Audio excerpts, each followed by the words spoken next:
All right, so we're out here getting ready to put the fuel tank in this Cheyenne, and something's been living in here.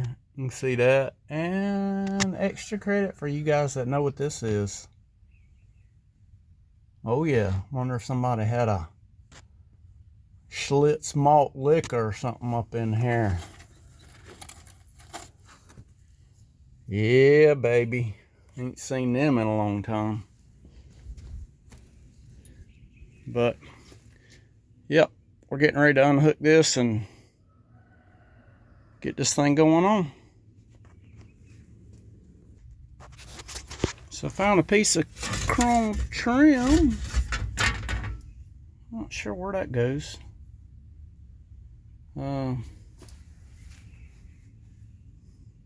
sure I can figure it out. But a little bit of change in here. Oh, a quarter. Oh man, a quarter. So this thing's got some. It's got a line here. I probably could have used that as a return. Instead of having to buy that other fuel cylinder. I don't know. I might rechange my thoughts on how I'm gonna do the return on this thing. Because this looks like a 5/16 line right here, which is what the return should be. And the 72 sending unit had a 1/4 inch return, so this one would actually work better. So we'll figure it out. It's no big deal. It's easy stuff. But so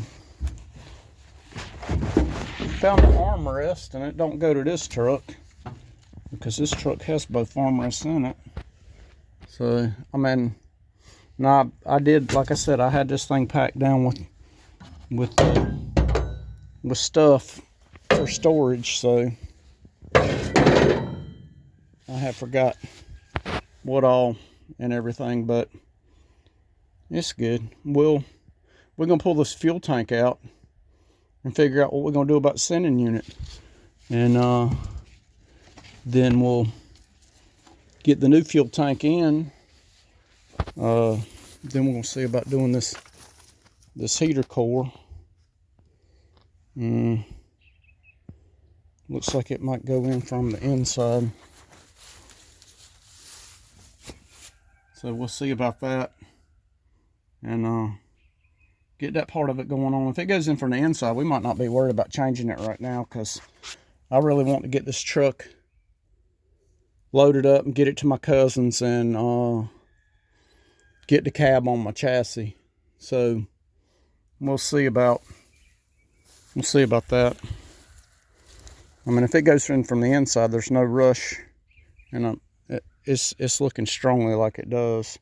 So there's no rush in jumping on this part of it right now, and that way we can go ahead and go over there and get this cab on my new chassis, because I'm anxious to see what it looks like ride height wise. And I'm probably going to bolt the inner fenders to the fenders for transport, and that way when I get there it's going to be easier to assemble. So we'll show you as we go, and we rolling. My son is actually coming to hang out with me. He's been at the Sergeant Major Academy in Texas, and he got a little leave, so he's coming up here to hang with me. So he'll help me work on this thing today, and biggest thing I need his help with is getting it out this hole and loading it up. I kind of got myself clustered up here, but we'll figure it out. That chassis really needs to move so I can get through there, but it needs to go up there last. I don't know, we'll figure it out. Not a big deal. So y'all hang tight. All right, so I was curious about this piece of trim, and I just figured it out. This truck was originally a long bed, and it had the toolbox in the lower bed side. And that's what this trim is. It's got the cutout for the toolbox door, so for the handle. So this trim went on the toolbox door. That ought to be a valuable little piece of trim right there. But anyhow, we're not worried about it right now because it's not a part of this truck. Not this build. And being a short bed, it's not going to have a toolbox in the bedside. So, anywho. But this piece of trim is.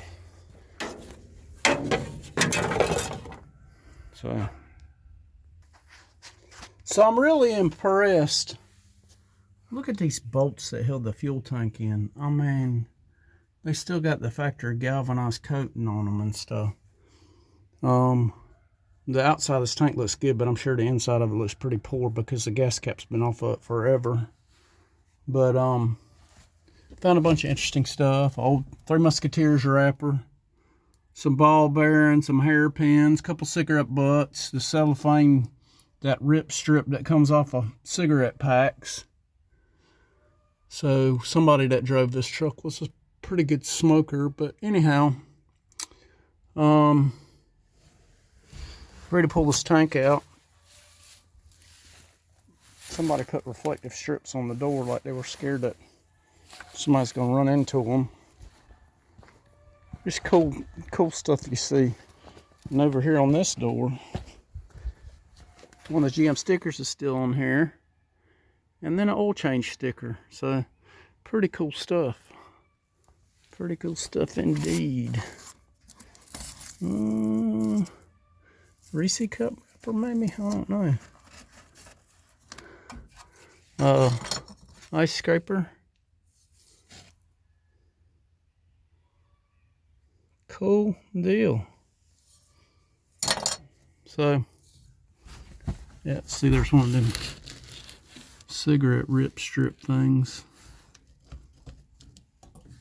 Yeah. Anyhow, pretty cool stuff. Pretty cool stuff. So, I'm gonna try to get this fuel tank out of here.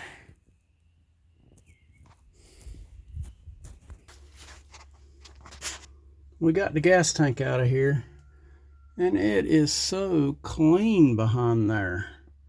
That's too cool. And the cab mount bolts look like they're really good shape, which is a good sign. I'm glad of that. I want this bracket right here.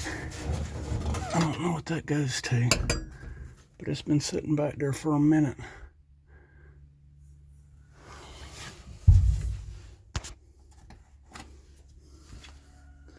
Cool stuff. Alright, so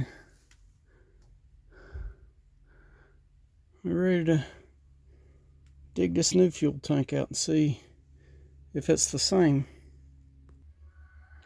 Alright, so that's sweet. We got this tank right here has the nipple on it for a return. I think it was actually some kind of vapor recovery thing before.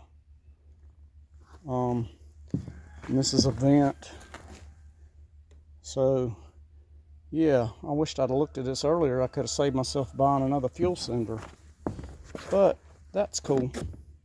That's cool. So I think we're gonna put the 71 cylinder in here. And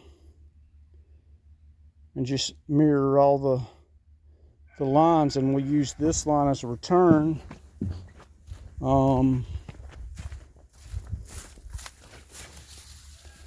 We'll copy this line right here and that line right there and just hook our stuff to it up underneath. Now, I don't know what this conglomeration is going up here in the cab corner right here.